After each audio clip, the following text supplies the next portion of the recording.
Hey, folks, and welcome to the Deconstructor of Fun podcast. I'm your host, Mishka Katkov, and in this episode, we're going to talk about Saudi Arabia's ambition to create a gaming industry ecosystem. So, when we think about cities like Montreal, Istanbul, LA, Helsinki, Tel Aviv, and many others, the audience of this podcast, so you are probably thinking about moving ecosystems. Now, this episode really tries to embark on a journey through Saudi Arabia's transformative gaming industry with Savvy Games Group CEO Brian Ward and Gerard Miles, an executive headhunter and a founder of Mission One. Together, we're going to explore the kingdom's vision for 2030 and its ambition to establish a global gaming hub, fostering rapid industry growth in the Middle East.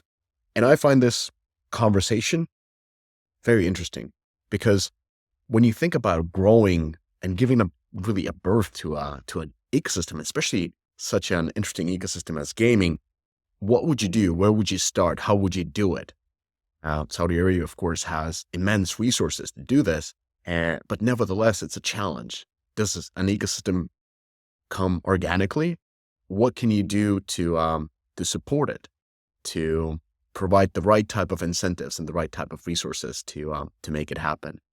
So I hope you enjoyed this conversation. I did, learned a lot. And if you're watching this on YouTube, it would be great to have you as a subscriber. And if you're using any other platforms and you join this conversation, to give us a thumbs up, a 5-star, a like, whatever the other platform gives. Those are much appreciated and help us to get the episodes to as many viewers as possible. So without further ado, ladies and gentlemen, Brian Ward and Gerard Miles.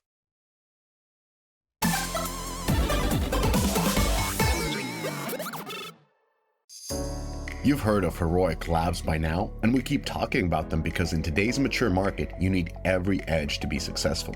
Rather than spending those precious company dollars on building game tech, focus on building your game and shipping it. Get into your players' hands faster and grow your community. Heroic Labs is battle-tested partner and friend of the podcast. Their tech enables you to be flexible, creative, and scale for success.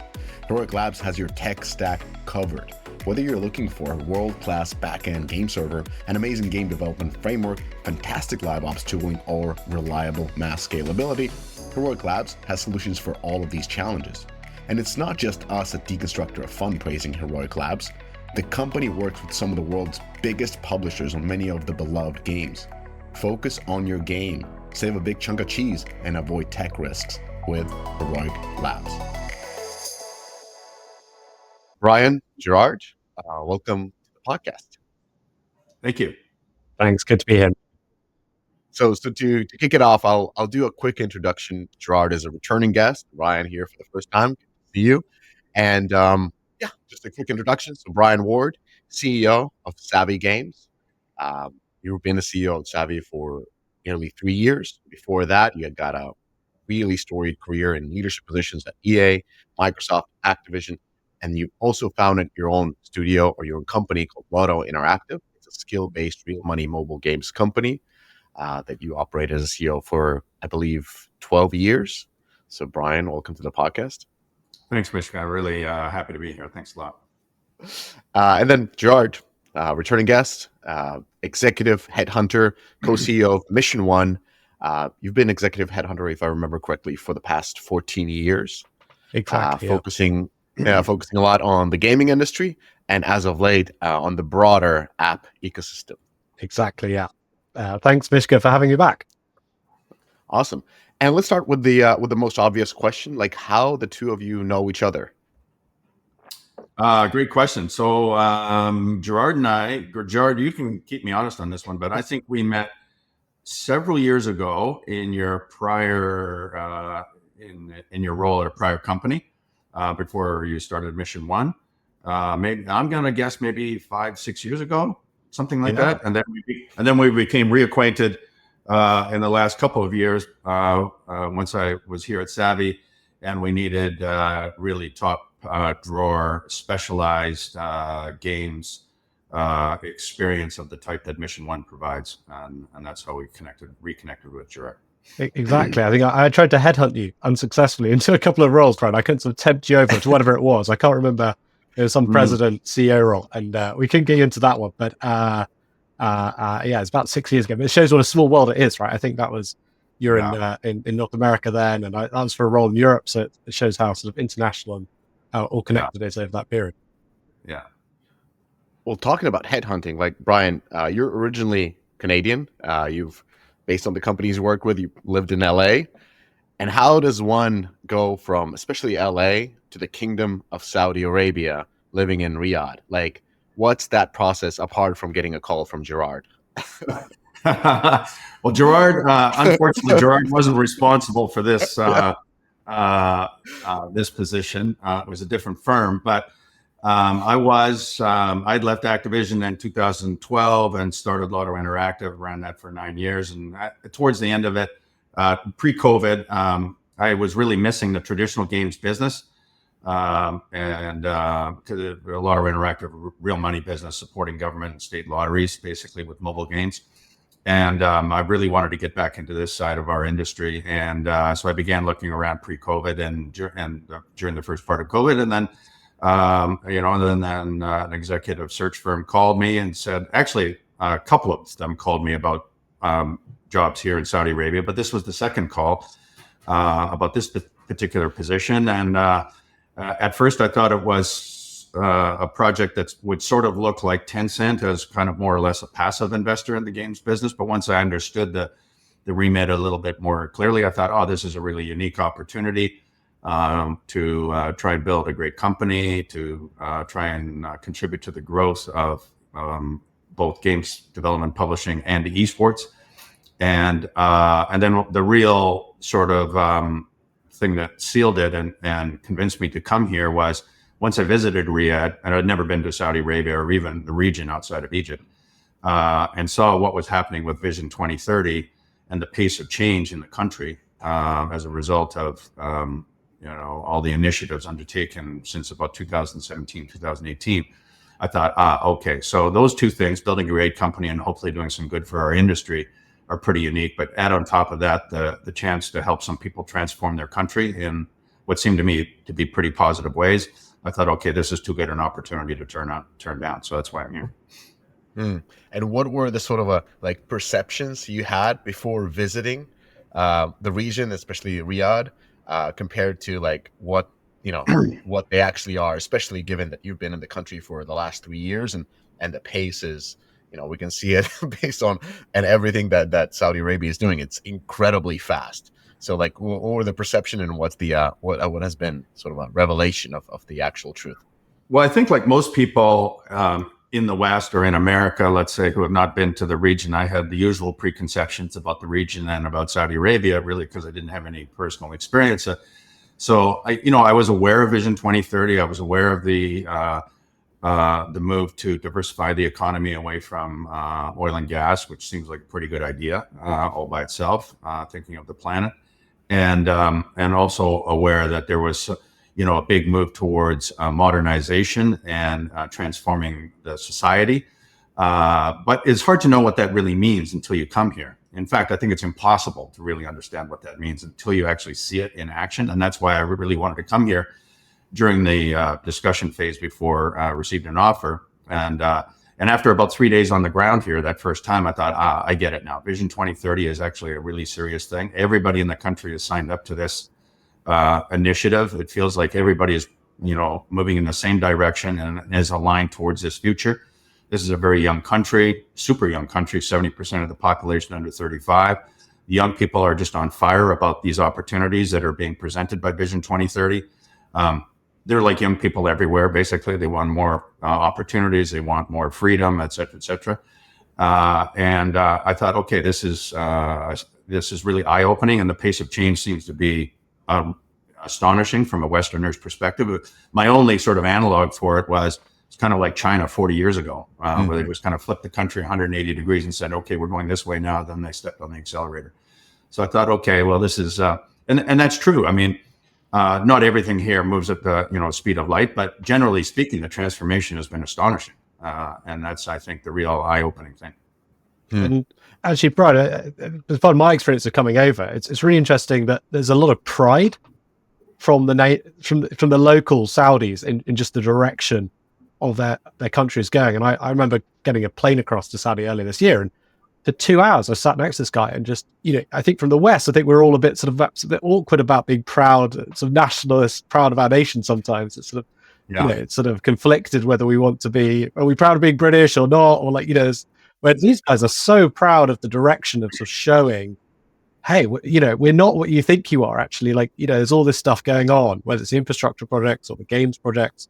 And again, you said from the young people I used to meet out here, they just almost want to educate you almost as a public duty or something like that. They just want to tell you about it out of natural excitement. Do you see a lot in that interaction as well, with just the local population? Oh, totally. I think, and I think everybody's proud of their country. You go to Italy, Germany, Japan, wherever, everybody's proud of their country. And rightly so, because every place has unique things to offer. And Saudis are rightly proud of, not only their heritage, but, where the country is headed now, and the young people especially. And let's keep in mind, this is the demographic that His Royal Highness, the Crown Prince, belongs to. He's only 38, and women in particular are just completely on fire about the opportunities that are now available to them in the workplace and more generally in society.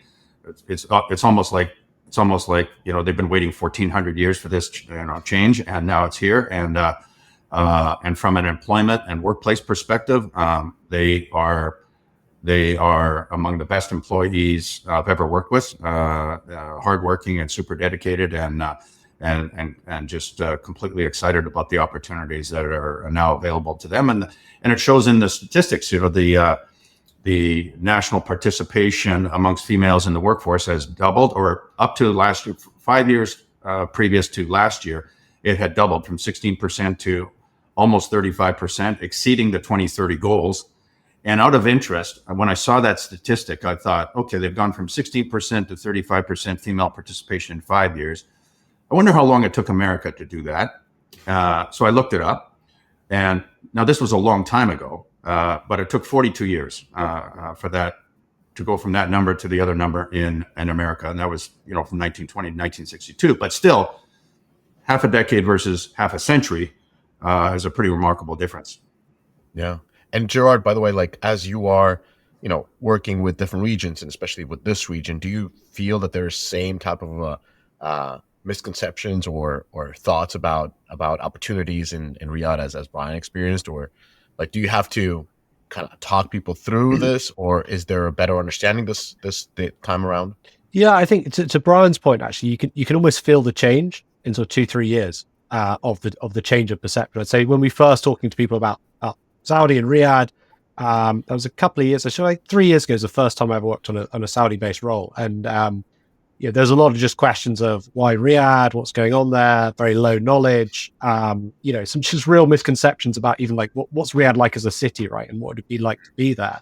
Whereas now I think everyone has felt the energy, and I think it's also worth putting it in the context of post-COVID in the games world, right? I think there's been a lot of companies that have lacked confidence to a degree, or been acquired. There's been this there was overhiring, a bit of overgrowth, and then I've seen a sort of lacking of confidence in some of those markets. And now people are saying, well, hang on a second, where's the energy coming from? Where's the confidence coming from?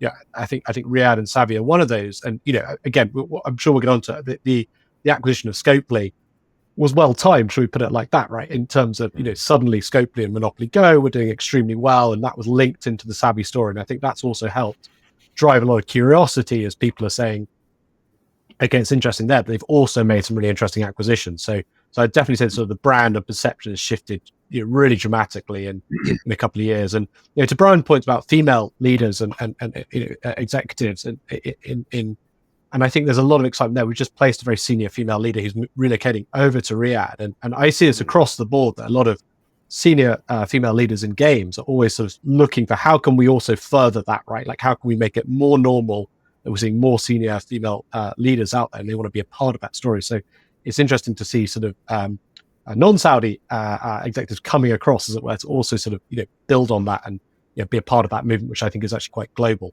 Yeah.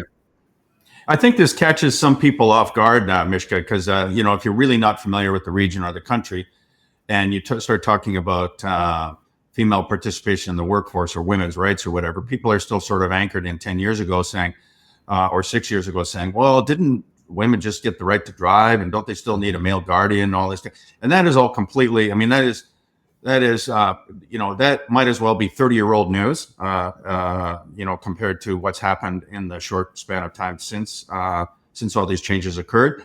And it's not just that, in hiring and at the executive level and participation in the workforce, in esports, as an example, worldwide, professional esports players who are women is roughly around 5% globally. In Saudi Arabia, that number is 20%, and the next nearest country worldwide is 12%. So, this is just another sort of marker on the degree to which modernization is, having an effect. Step into the future of game monetization with Xsolla. Xsolla empowers developers and publishers to market, sell, connect, and optimize their games globally. From payment solution to a full suite of tools designed to grow your game's revenue while fostering a loyal player base. Xsolla is your game's gateway to worldwide success. With Xsolla, the world is your playground. Visit xsolla.com today and find all the solutions that will help you to power your games into success everywhere. That's super interesting.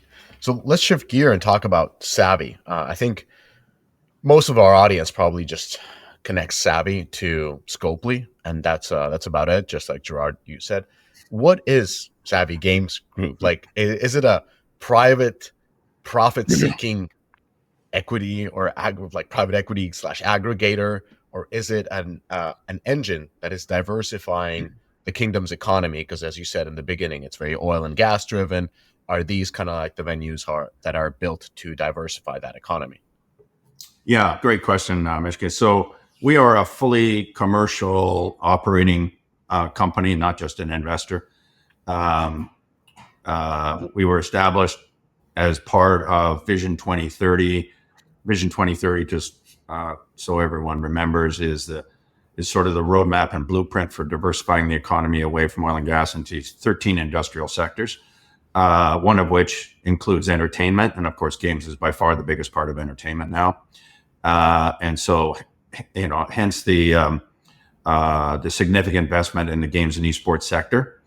And we are the national champion for games and esports, which is actually, like a defined thing here, meant to be the tip of the spear for every games and esports initiative that is aimed at both. So the mandate of the company is to build the world's number one global games and esports company, which is a very audacious objective when you consider, Tencent and all the other great companies who are the leaders in our industry. And the second part of our objective is to help build Saudi Arabia into the next global games and esports hub. So there are 16 or 17, global hubs that you could identify around the world in our industry. And we're meant to help build, not build ourselves, but help build with other stakeholders and partners, Riyadh, Qiddiya, and other locations in Saudi Arabia to be the next global games and esports hub. And I think we're off to a very good start. Speaking of as a participant in the kingdom, not just as a CEO of Savvy, on the esports side. That initiative in building the global games hub, or helping build it, is not really a commercially driven activity with a lot of investment. That's time and effort and working with other government stakeholders and commercial partners from abroad to do 2 or 3 important things. It's a bit unusual for a commercial entity like us to have this sort of mandate. You wouldn't normally, as a commercial entity, be going and convincing other companies in your industry, including direct competitors, to come into your home region and establish a studio or something else there. But we can't build the ecosystem by ourselves, no matter how much capital we deploy. So we need great companies from abroad to come here, bring leadership, create jobs, open a studio, game services company, whatever it may be, so that and hire local Saudis so that we can help build this ecosystem together. We actually have at the company KPIs, long-term KPIs, against job creation in the kingdom and contribution to GDP which are definitely not your usual startup metrics. Got it. So basically, if you look at the total value of games industry, let's put it at 200 billion. And Yeah. you're probably, somebody looks at it at the news report, says 200 million. All right, so we want 5% of that here, and that's going to be the measurement. And then probably looking at the total workforce in the game industry, you would say, okay, we want 15,000 people working in the games industry by X, Y year. Are these the type of goals that your organization has?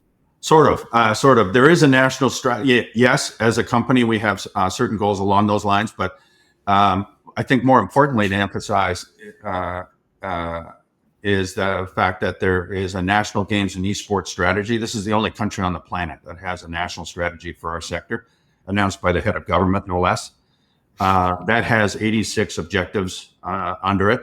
There's an authority being established, sort of a board, of senior people to help ensure that those 86 objectives are achieved within the time frame. And some of those objectives are, the establishment of, and this is not Savvy, this is the whole ecosystem working together to do this. 250 games and esports companies in the kingdom, 39,000 jobs created, and a certain number of top professional esports players per capita, and this sort of thing. So these are the, and these sound like crazy goals sometimes, but I'm Canadian, so I sort of compare this to what I know from North America, and Canada, which has about a similar population to Saudi Arabia. There are about 35,000 jobs in our industry. There are, just in the province of Quebec, I think 280 companies. There might be 420 or something like that across Canada. So these numbers are achievable. Now, whether they're achievable within the time frame that's been outlined is a different story. But these things are aggressive, but they can be done. And Brian, just on that, because I think a lot of people, so we talk to, always curious about the ownership structure of a new company they're joining, right? If you're going to private equity, you've got a very different style of management. You've got a set objective of an exit in 5 to 6 years. If you're going to a listed company, obviously you've got the quarterly sort of board cadence there.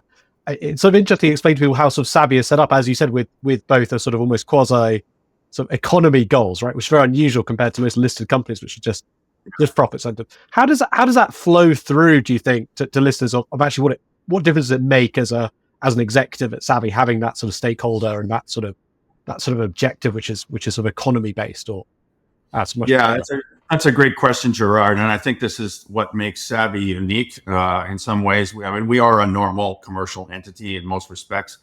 A couple of differentiators, though. We have one shareholder instead of many. We're 100% owned by the Public Investment Fund, the Sovereign Wealth Fund of Saudi Arabia. We have a regular, board of directors. We have an executive committee. We have all the other hallmarks of a regular company. And the other distinguishing factor is that thanks to our stakeholder and their very long-term view of, developing sectors in the kingdom, we have a very long-term view in terms of investment. And so we're not constrained by the vagaries of quarterly earnings and other pressures that listed companies have. We don't have the same sort of 3 to 5 year time horizon that venture capitalists or private equity might have. We sort of think of 7 to 10 years or 10 years plus. And that was an important distinction when we were considering the acquisitions of ESL and Faceit. When we started the company, within 60 days of the company being incorporated, we'd made successful offers for those two companies. And you'd say, well, if you have a significant amount of capital to invest in games and esports, why would the very first thing you do be in esports, which is the segment of our industry overall that is most challenged for profits, and not even overall that big in terms of revenue, not compared to the $200 billion number overall? And the answer is, well, this was, still sort of coming out of COVID. And it was obvious that esports was still a very fragmented space, that there would be consolidation in the future, we thought.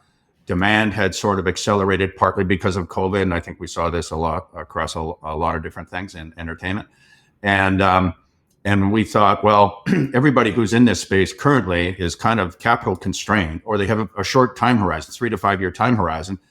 And therefore you make strategic decisions that fit your time horizon. And if we look at esports from a much longer time horizon, 7 to 10 years, knowing that there could be consolidation, there could be long-term investments that could be made, partnerships formed and so forth that could improve the economics in esports for all participants, and that we could make longer-term decisions along a much elongated investment time horizon that could lead us to, given that engagement in esports for the last several years has been off the charts. I mean, engagement is amazing. Monetization is not yet amazing. But we thought, well, if we invest for the long term, we can get to a different place than all the other participants could because they're on a different time horizon. So that's, I think, been a distinguishing sort of unique selling point for companies considering partnering with Savvy, both in esports and then subsequently with, say, Scopely as an example. So like EFG, Scopely led by, very competent young executive team who are really looking towards partnering with a long-term strategic capital provider who could give them a long runway to achieve, an outsized business outcome and build a legacy business. These guys that I'm speaking of are interested in staying for many, many, many years and building an outsized business that might not be available if you had a capital partner that you were not sure was going to be there for the long term. Mm. And then there's, of course, this being a monarchy. There's, of course, the interest from the crown prince himself, probably, towards the game industry. Step into the future of game monetization with Xsolla. Xsolla empowers developers and publishers to market, sell, connect, and optimize their games globally. From payment solution to a full suite of tools designed to grow your game's revenue while fostering a loyal player base. Xsolla is your game's gateway to worldwide success. With Xsolla, the world is your playground. Visit xsolla.com today and find all the solutions that will help you to power your games into success everywhere. That allows that sort of a long-term view, so you're not beholden to political decision-making based on the latest election of what's the next hot thing or what do we want to invest, but this is more of almost like a personal investment, if you could see it that way. Well, I don't know if I'd go that far. No. But, His Royal Highness the Crown Prince has a foundation, MISC Foundation, which also makes investments that are personally important to him. But I think it's really driven by Vision 2030 and the diversification of the economy. I think it certainly helps that our chairman has such a keen interest in the sector and knowledge of the sector, not just about the products, and deep knowledge of the products. I mean, he plays these games all the time. He's very avid esports enthusiast also, but also understands the business and the values and culture of our industry. And that was super important to me in coming here, because it would have been and our vice chair, Prince Faisal, who heads most of the esports organizations worldwide. I'm just going to say that as a kind of a blanket statement. I know it's not completely true, but he is sort of the leader of a large number of esports organizations. Also avid gamer and esports enthusiast. And it would have been very difficult for somebody like me to come to the kingdom and report to a board, maybe none of whom would be familiar with entertainment, let alone games. That would be a very difficult job. But because the chair and the vice chair are so familiar with our industry and what's important to our industry and what's required to succeed, it was very comforting to be able to rely on that support. And that support has been unwavering and just 100%. Mm. And just following up on this theme again of thinking about sort of people's perceptions of the Middle East more generally, and to you, Mishka, as well, because I know you've done a lot of work in the Middle East.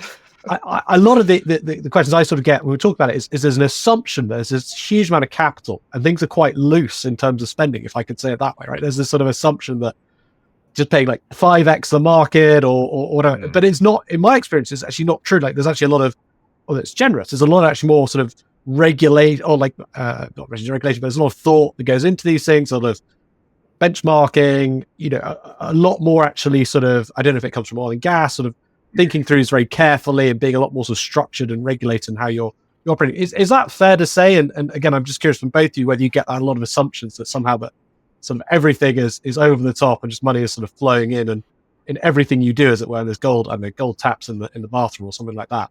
Do you encounter those views and actually as well? So how do you find that sort of approach towards spending from the committees or from Middle Eastern stakeholders? Do you want me to answer that, Mishka, first? Well, you're the expert, so you go ahead, and then I'll piggyback on the little that I know. Okay. Well,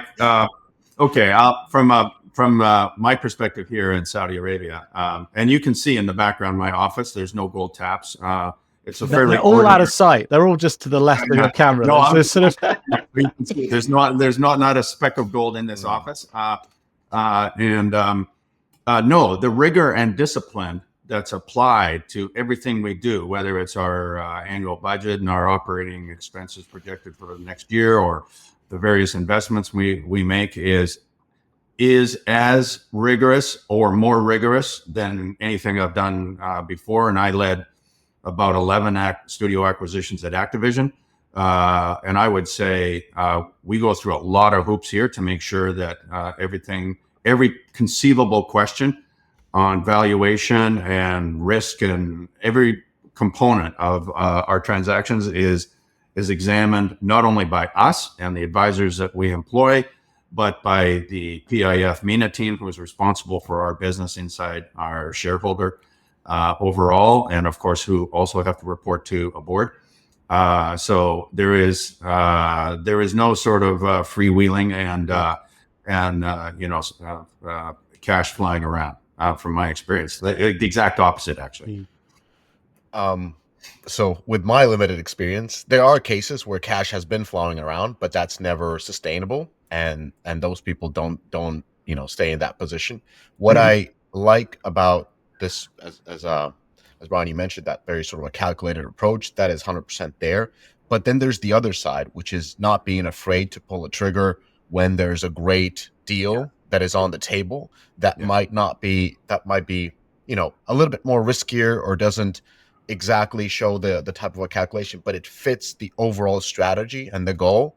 So on the highest level, you could say, hey, let's acquire Cristiano Ronaldo to play in a football team because we want that to spearhead the visibility. Like, if you put in a number, it doesn't make sense. But then again, if you put in the visibility of those type of acquisitions to those teams, like suddenly people know about Saudi Arabian football teams, etc. So it kind of pays more value through that. So I've seen that type of a quite, I would say, exciting investments happening when it really makes sense and fits the overall vision that the strategy is trying to execute. But on a normal level, like, no, it's it's as diligent as any, and also because of the government tie, that the process is quite strict to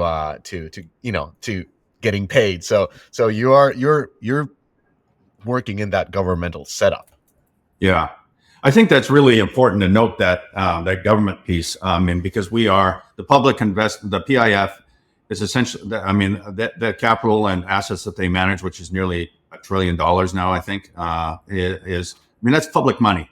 So we are very conscious at Savvy that when we're putting forward, budgets and proposals for transactions and so forth, not only does this need to provide a good return on capital and rate of return, but we need to also, because it is public money, but we also need to demonstrate how is this good for Saudi Arabia, and how is this good for the long-term vision and achieving the mandate of Savvy. And I think the distinction you make, Mishka, between the rigor and discipline of, say, individual transactions or spending decisions, and the willingness to spend big on big things, goes to the planning cycle and the long-term view of and the long-term time horizon. And this is one of the advantages, I think, of the system of government here, which is, of course, an absolute monarchy, and completely different to China, of course, which is a centralized government of that type. But the one thing they have in common is that they don't have to worry about the next election necessarily. Yes. And they can plan for the long term. In China, like, long-term planning is like 200 years. So that's super long term. And here, equally, that time horizon gives a different perspective, I think, to spending big on things that are going to, take a long time to achieve, but are going to have a meaningful payback over the next 20, 30, 40 years for the kingdom. Yeah. Yeah, I find that really exciting. I had a question about the building of the ecosystem, which is of course like one of the goals for Savvy.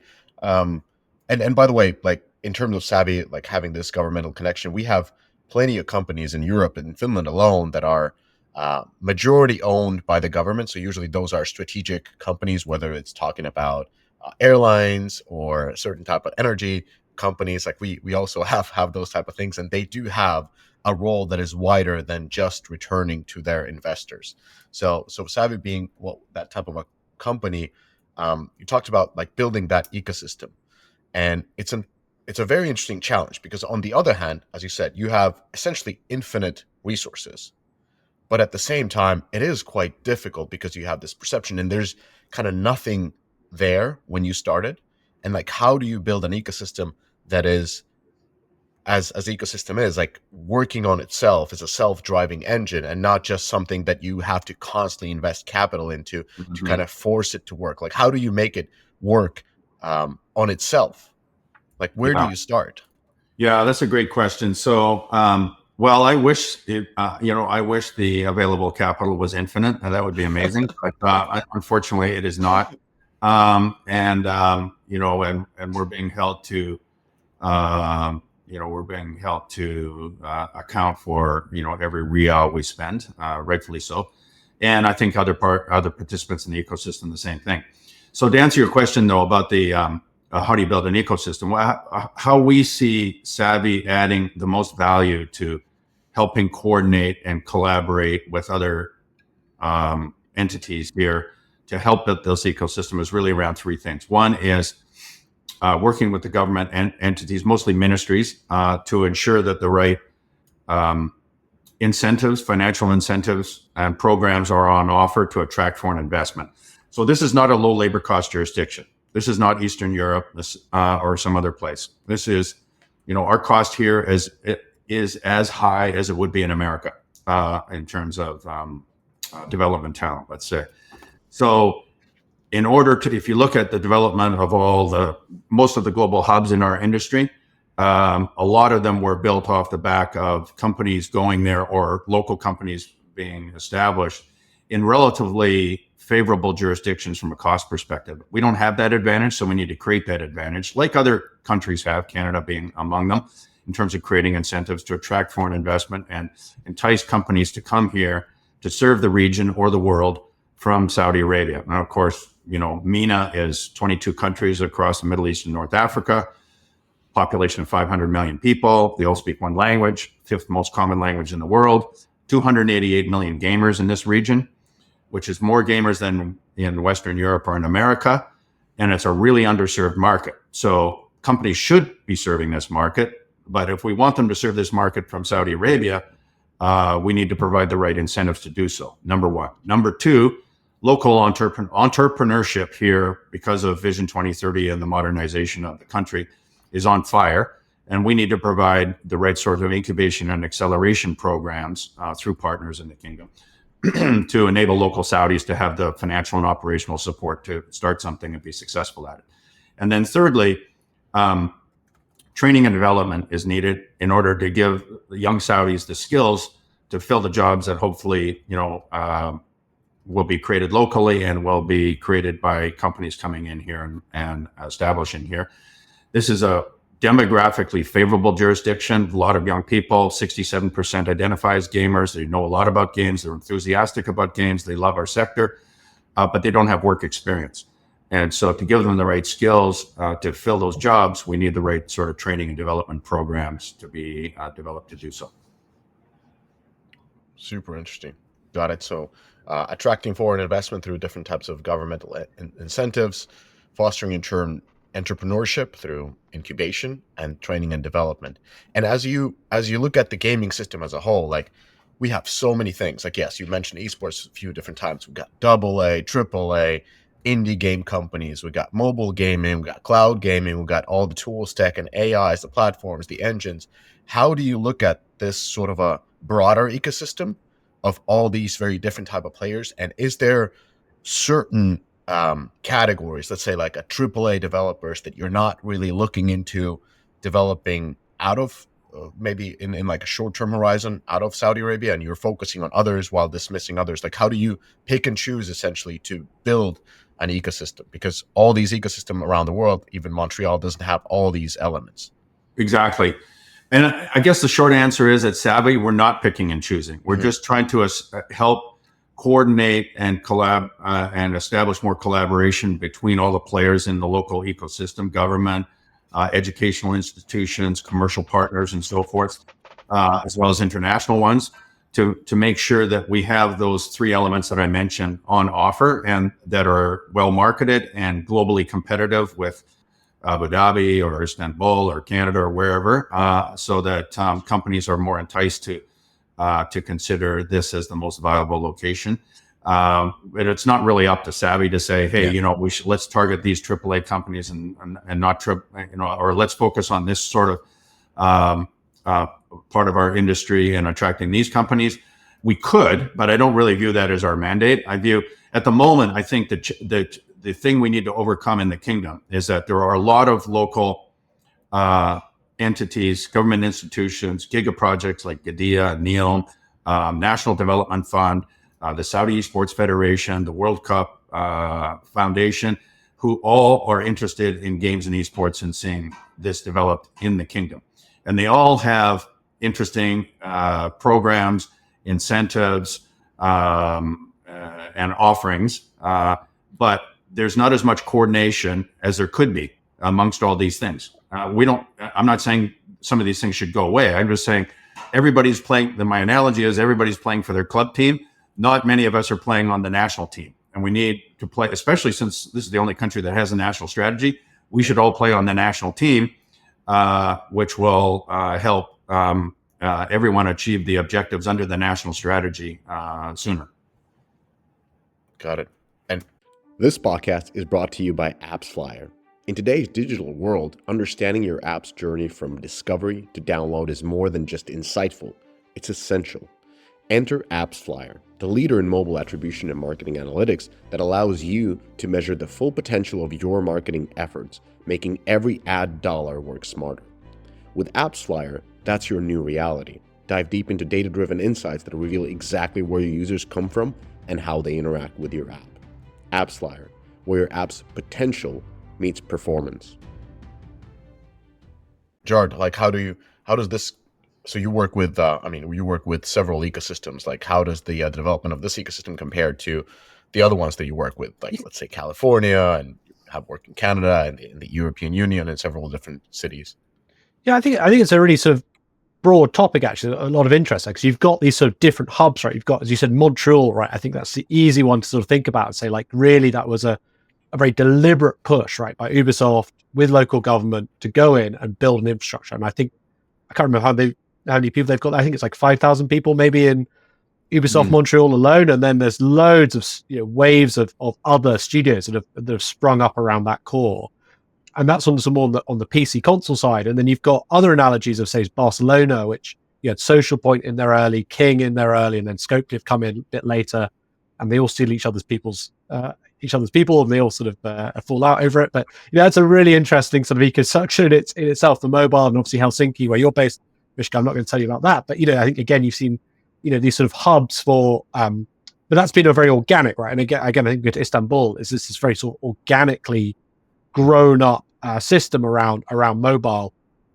So it's I think there's some interesting parallels of obviously it's easier to go develop a mobile game from scratch than it is to go build a AAA, right? In terms of like the level of investment and the level of capital and structure you have behind those things and technical capabilities. So it's sort of I think sort of Riyadh has similarities to all those markets, but is its own sort of use case or its own sort of case study in itself. But I thought, Brad, sort of picking up on what you're saying there about sort of it sounds like you're not trying to pick a winner, right? You're not trying to say like this is like the future is games as a service, AAA, or whatever it is, and we're just going to double down on this. It sounds like you're taking a little bit more of a broader approach. And again, I'm curious to both of you, because I think again the industry is looking at Savvy to sort of looking at players like where it's AB, Microsoft, where they're looking at sort of Supercell, whoever it is, right, to say like, well, where are people placing their bets on where they think they're going forward? Because it feels to me from a lot of what I see in the market is we had the big rise of mobile.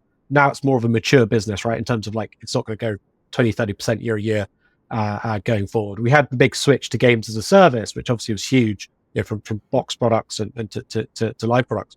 I would say there's a lack of confidence, or maybe comes from a word, but lack of sort of certainty around where next for the games industry, right? And one area is we see a lot more crossover with broader consumer, you know, games. How does that help you learn at school, right? Education. How does games help you be fitter and healthier? You know, how does it help you date online and meet people? So we see all these sort of trends going on. I'm curious, both Brian and Mishka, like where do you feel, and we haven't talked about AI as well, and I'm curious if that's a big word, a part of the strategy, but where's the sort of the instincts of, okay, the ecosystem is probably going to look different in 5 years' time to what games makes up on? Where are your instincts on where that might be heading? Mr. I'll let you go first this time. Well, it depends on who you ask, because there's different goals for different type of organization. These type of questions, like Gerard, you're absolutely correct. If I'm a venture capitalist, I'm investing into the future and finding the new growth. That's incredibly important to bet on the new platform, the new rise, the new wave. Then again, if I'm working at a governmental institution that is building an ecosystem around a $200 billion business, I'm much more conservative, and I'm looking at taking a stake of this existing pie through direct investments and acquisitions. So I'm able to participate already into this sizable and ecosystem that is growing at 2-3% a year, rather than betting everything on AI and seeing nothing come out of that, or cloud gaming, or VR and AR, or Web3. Like, those are much more riskier for a conservative investor who has a little bit of a different type of a time span, time horizon, as well as different type of a targets. You're not looking at 15x return. You're looking at persistent GDP percentage coming from this sector. So that would be my answer. Yeah, I think that's right. My take on it is one of the easier things to consider if you're a publisher, developer, is geographical expansion. How can you take your games into a market you might not be focusing on? And this was the subject of conversation Prince Faisal and I had with many companies in Japan, Korea, and China earlier this year on a couple of different trips. And, a lot of companies still in our industry, this region here, the Middle East, North Africa, is still part of what they call EMEA, Europe, Middle East, and Africa. And this is now of such a size, 288 million gamers. This deserves to be MENA, not EMEA, run by some guy in Berlin or whatever, or Amsterdam, or whatever. No, put somebody in the Middle East, Riyadh or Abu Dhabi or Dubai or whatever, and focus on this MENA region. This is 288 million gamers across 22 countries, all speaking Arabic, that is really underserved. These are highly monetizable. These are amongst the highest spending consumers on the planet in our industry. So if you're a publisher developer, not only should you be thinking about language localization, but you can be thinking about how to make more culturally relevant content. So the companies in China, Japan, Korea have been very good over the last several years at telling the stories of their ancient lore and traditions through our medium in video games. This region of the world is thousands of years old in human history, with an equal number of compelling historical stories and ancient lore that have not been told. I mean, we all know Aladdin and Alibaba and the 40 Thieves and so forth, Disney products and this and that, but through our medium, these stories have not been told. And there's a lot of culturally relevant stories and content that could be developed. This is not like next year or anything, but if you think about really developing and expanding your investment and increasing your returns, this is a region where you should consider doing that in those ways. Yeah, makes total sense. So we're talking about growing, whether it's growing in individual business or growing in the ecosystem. Kind of, Brian, you mentioned one of the hurdles, or not the hurdles, but the challenges, is you have several teams playing towards the same goal, but not necessarily coordinating as much. what are other sort of hurdles as you are, building up this, or not per se building up the ecosystem, but being a major part in the foundation of the ecosystem of gaming in the kingdom? I think it's talent development. If I had to put my finger on the thing that is probably most relevant, aside from low cost jurisdictions, other hubs in our industry have developed where there was a great base of talent, and this is a fairly nascent market for talent. So I think focusing on skills development and education and so forth, and building up that talent base will be the single most impactful thing. Now, the challenge is that doesn't occur overnight. I mean, nobody's graduating from a university in Saudi next year with a degree in game design. This takes many years to put in place. But that, I think, is the single most important thing we could achieve. Mm. And probably talent development, even as we were talking about like Montreal One, but we could talk about Vietnam, the same thing with Gameloft, major studios there that then spawn so many new companies. Like the best talent development tends to come on the job, because not only are you developing your skills, but you're also meeting the other people who you're working with together. And then you're, meeting up after work and maybe doing some weekend projects. And that at some point you'd be like, you know what, maybe we should start our own company.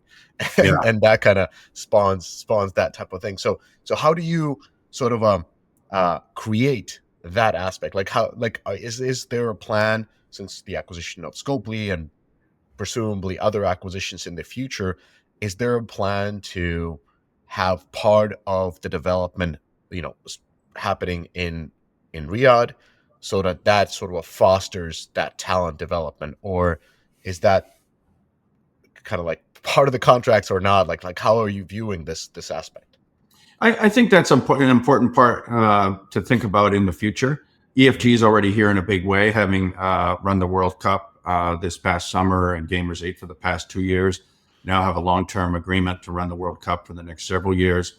Likely will run the inaugural Esports Olympics next year here in Riyadh. So they've already started developing a good base of talent here. But I think the main, it's not really up to Savvy. We're not going to, Savvyize our way to like a global hub. It requires other participants. And I think, one of the best things that could occur is for large game services companies to really focus on this market and say, this is where we could establish a base to provide QA, customer service, live ops, et cetera, in the way that, Keywords, Virtuous are experts at this, and help publishers, enter this market and support them in this market. And that would be, and as a lot of those jobs, QA and otherwise, are the way people get into our industry, right? You don't take somebody out of high school and make them an executive producer tomorrow. So game services would be a really important component if we can find a way to interest parties in that, and then large publishers, of course, do a lot of that on their own anyway, and I think those are the sorts of foundational jobs we should aim to be creating in the kingdom.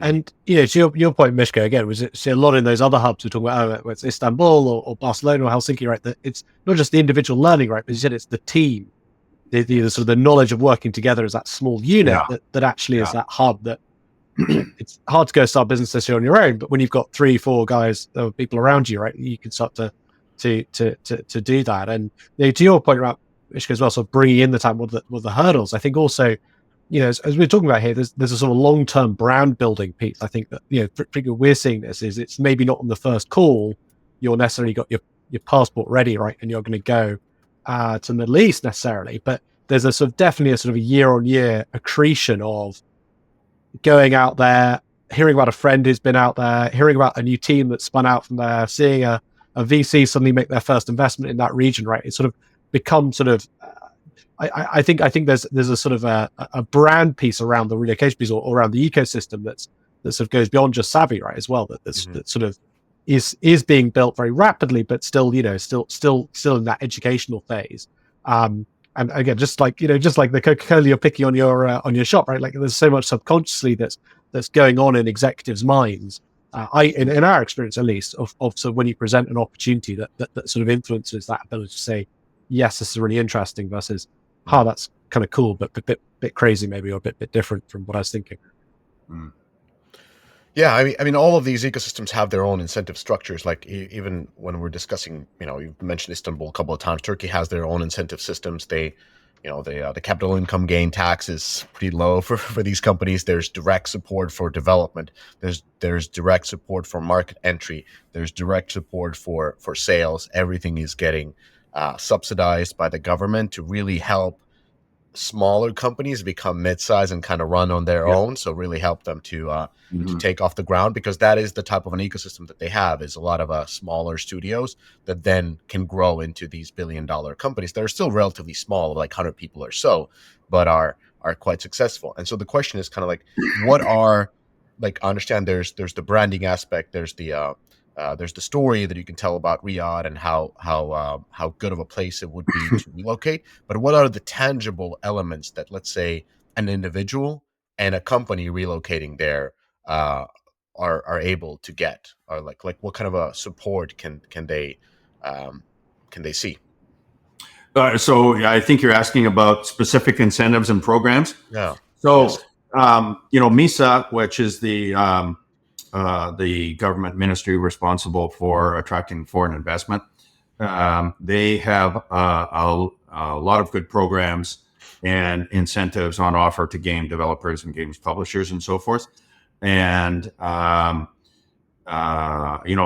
a lot of places, those cover labor cost, subsidies for labor cost, help with relocation, and everything from visas to obtaining office space and some rent relief and on premises and so forth. And what I think needs to happen is examination of those programs and incentives, and ensuring that they are competitively globally with other jurisdictions, and that they do, in fact, they do achieve the desired result of making the commercial decision easier for executives and managers elsewhere to say, oh, I've run the numbers, and with these incentives, Riyadh is the best place to be vis-a-vis Istanbul, Helsinki, or this place or that place.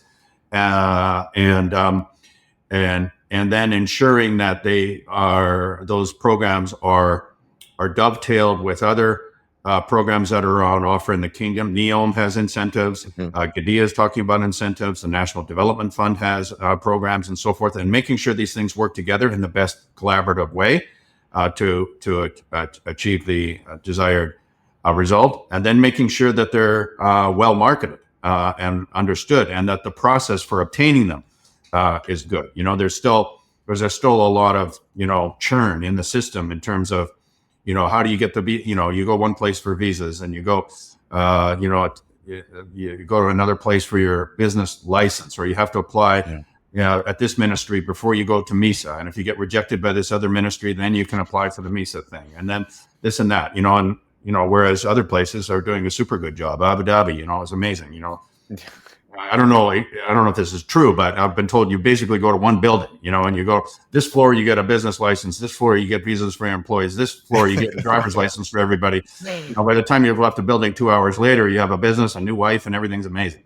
And then here you can drive around for 2 weeks and figure out how to get an appointment at the driver's license bureau. So we need to do a better job of making sure, and these are the sorts of red tape issues that slow companies down and make them, say, what, it's too much trouble, I'll just go to a different place. Yeah. And I had this experience at Activision. There are a lot of states in the US that have offered incentives in our industry for a long time. Now, and these are usually tax credits. But the big difference between most of those programs and the programs, say, in Ontario and Quebec, is Ontario and Quebec offer refundable tax credits. Most of other jurisdictions that offer tax credits, especially in the US, offer non-refundable tax credits, meaning you can use the tax credit towards your tax liability in that state. So Arizona phones you and says, hey, you guys should really consider moving to Phoenix. The weather's amazing and everything's fantastic. And then you ask about the incentive and you realize you can use a portion of the incentive, but your tax liability in Arizona is not going to be that high. And then you're going to have this unused credit that you can sell on the secondary market, like the film guys do, for 85 cents on the dollar. But by the time you explain this to your finance department, the finance guys say, That's too much trouble. We don't want anything to do with this secondary market business. Just go to a jurisdiction that has a refundable tax credit. And so you just make the easier decision. So we need to make it easy for people here to say it's a no-brainer. Yes. And income tax. And so there's no income tax in Saudi Arabia as well, which is an easy one to understand for a lot of executives, right? Moving in. Obviously, if you're American citizen, that doesn't necessarily apply to you. But I think, again, if you look at Spain, which has a law called Beckham's Law, for example, named after David Beckham, they have very favorable tax rate to for 5 years, I think it is, for sort of executives. I think they're now closing it down, but again, you sort of have to explain it to people. We have to understand it a little bit. I'd also say, no income tax is easily understood for most of us paying income tax. Which helps the individual, and it helps the company to the extent that they recognize revenue in the country. But to the extent that they repatriate dollars to a different tax jurisdiction, that's not, you need to come up with a different incentive. Yeah, exactly. And the easiness of bureaucracy is super important, as you mentioned in UAE. Like, there's stories where you get your golden visa by the time you take your cab from the airport to your hotel, and it's waiting you out there. So like that really tells you that you are welcomed. Exactly. And it starts you off with the with the right foot. For like, okay, yes, this is good. I like this. So bureaucracy is easy. Exactly. Let's move from here. So got it. So it's a little bit still uncoordinated in terms of what the incentives are. Like individual incentives, of course, no taxes. That's very clear. But in the end, you're of course looking for companies to relocate so that you can start building that ecosystem by these companies, hiring, training, and building their own operations that then over the years can spawn a self-sustaining ecosystem. So that's interesting to follow. Yeah. And I think, you look at the MENA market, which is Middle East, North Africa, but in a few years, we'll be looking at sub-Saharan Africa as a market. And you could easily serve the Indian subcontinent from this market. So, I mean, the opportunity is not just restrained to Arabic speaking, North Africa, Middle East countries. Yes, 100%. And kind of like, as we're heading towards the time limit, I know you're very busy, both of you. I wanted to ask a couple of questions. One is around working in the Gulf states and in the kingdom.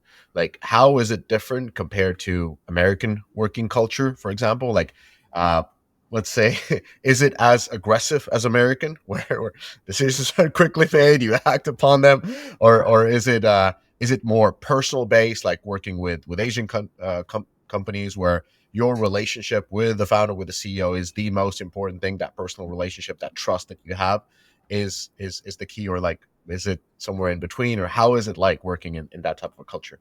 Yeah, you want me to go first, Gerard? Please, Brian. Okay. It's very interesting. I think in terms of fitting in culturally, it's very easy to fit in. Almost all people speak English here in business, and a lot of people are Western educated. They understand a lot about the West. They all have Netflix. I mean, it's not like this completely foreign place that people might think it is if they're not familiar with the region. It's not like that at all. I think it's much easier to integrate into, frankly, from that perspective than some countries in the Far East, as an example. And from a business culture perspective, I would say it's much more relational. I mean, America is probably the most hardcore transactional, country. And I lived there 20 years. Basically, hi, nice to meet you. Here's the contract. Press hard, 3 copies. And and here it's much more relational, kind of like I would say a lot of places in Asia and in the Far East. So it's a very face-to-face culture. It's very relationally important to get to know people. I would say also this is a very hierarchical society, and that translates over into the business culture as well. Very hierarchical, I would say. The closest analog I can think of is Japan, which is also very hierarchical. So we go through a lot of approvals and reviews and so forth, and that does take time. So I think people coming here should have an expectation that things don't happen as quickly as they might in America, let's say. But America is pretty extreme in some ways. So I think coming from North America, it does require some, adjustment of expectations in that regard. I think Europeans might have a slightly more aligned, view. There are a lot of countries in Europe where it is a very relationally oriented business culture.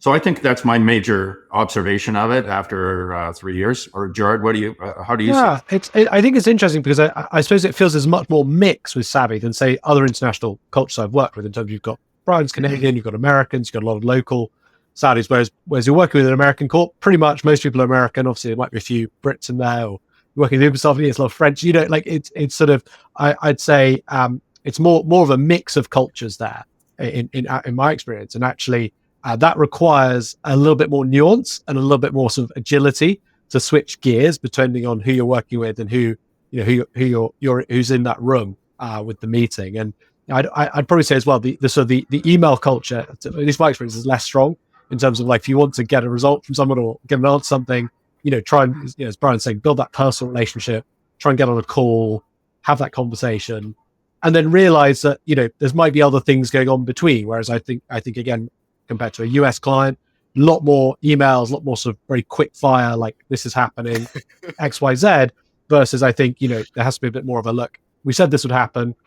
It might now take a week or 2 weeks for that to go through the committee, or somebody has to give their approval or whatever. And you've got to show that patience, because I think that's, you can't move it along by just sort of chivying, as it were. And actually, it's probably going to wind people up. I think I've probably made that mistake myself at times there. So I think it's sort of a bit more nuanced, but so not rocket science is probably my overview. Yeah, I would say another difference is, culturally, generally speaking, and this probably applies to the entire region, but at least from my experience in Saudi Arabia, people are very polite. They're very considerate. They're quite soft-spoken and very non-confrontational. If you look at and there's some studies that have been done on this, Saudi Arabia is one of the least confrontational cultures in the entire world. And so this, people should expect that, to Gerard's point, this is a very nuanced culture, and it's not going to be totally obvious or as obvious as it is in America, like where you stand with people. Again, like, this is not unusual in Asia or in the Far East. There are similarities. But this is important to take into consideration also. Yeah.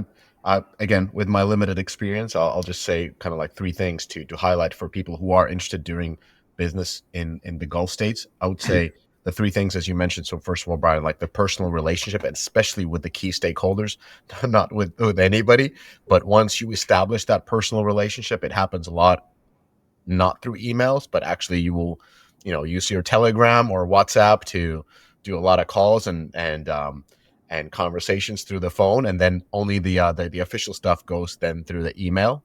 That kind of solidifies the communication and moves things forward with the rest of the team. The other things that I've experienced personally is yes, patience is incredibly important. If you're used to that transactional approach where once you agree on something on the call, you expect the contract to come through or whatnot, that is not what's going to happen. You might take months and months and months before things move to that, but you have to be just patient and trust that your relationship with that person will move these things forward. And when it will, they have the decision-making power, and you'll be able to do interesting things. And then finally, like something that I don't know if either of you kind of brought this forward, but it's very important to be respectful for their culture and understand, as you said, their history and different types of cultural concepts, what it means to be a guest, for example. Like, all these things are very important, and shows that you are interested in working with the people who live here, and not just coming in to extract, money, basically, because you've heard that they have it, and they do smell that really quickly. So if that's your goal, you'll be, pretty quickly exposed, and that's going to be a short stint. 100%.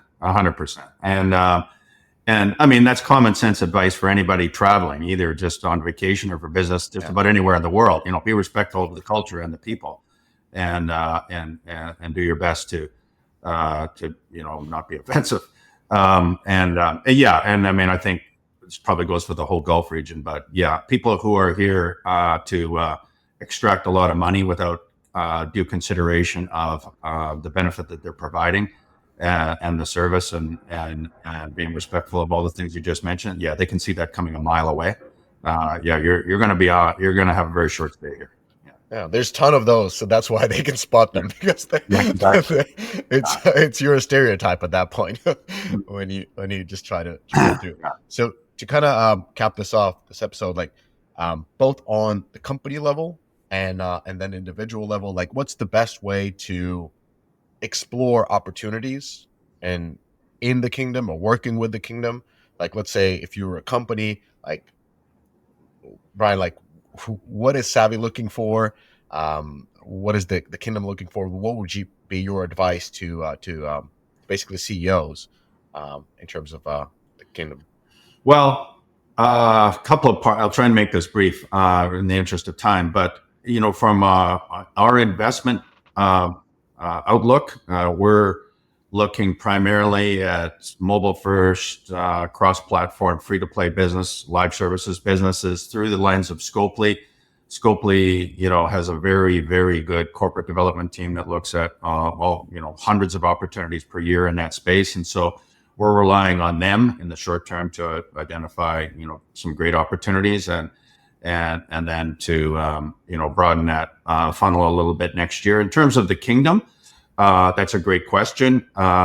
We have a unit that we're sort of revamping to help better serve the national games and esports strategy. But I would guess, I think that either through the website, which I think has a how to get a hold of us link, or through my chief of staff. I'm not going to give him his email address on this podcast because I think he'll probably get too many emails. But I think the best way is probably through the website, and then we can direct traffic inside the kingdom to say, okay, if you're looking for venture capital, if you're looking how to establish a business, or you're looking for this answer or whatever, we can figure out who to direct you to.